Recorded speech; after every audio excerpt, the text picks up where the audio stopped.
Famille, Assimi Goïta est un boss. Après la Russie, c'est la Chine qui s'engage à poursuivre et à intensifier sa coopération avec le Mali, tout en l'accompagnant dans la voie de son développement.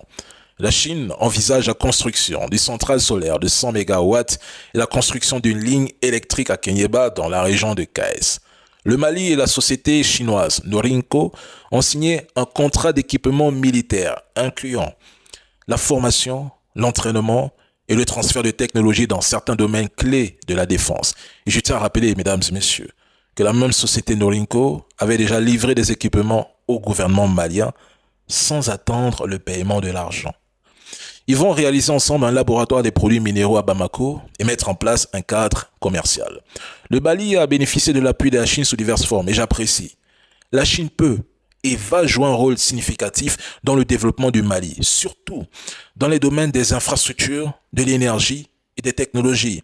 La Chine a une grande expertise dans la construction d'infrastructures telles que les routes, les ponts et les chemins de fer.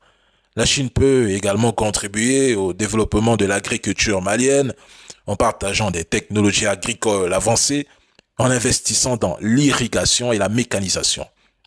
De plus, les technologies de l'information et de la communication pourraient être un autre domaine où la Chine peut soutenir le Mali. La Chine est un partenaire commercial majeur pour de nombreux pays africains. En augmentant les échanges commerciaux avec le Mali et surtout en investissant dans les secteurs clés, la Chine pourrait contribuer à la croissance économique du Mali. La Chine peut investir dans des projets hydroélectriques, solaires, allons même plus loin, ou autres énergies renouvelables, ce qui pourrait augmenter l'accès à l'électricité dans tout le pays. Maintenant, ceux qui ont peur de la Chine, écoutez, les Chinois vous prennent comme vous venez. Hier, c'était attention à la Russie. Aujourd'hui, c'est attention à la Chine. Mais vous voulez le développement sans prendre de risques? À la fin, qu'est-ce que vous voulez? On ne sait pas.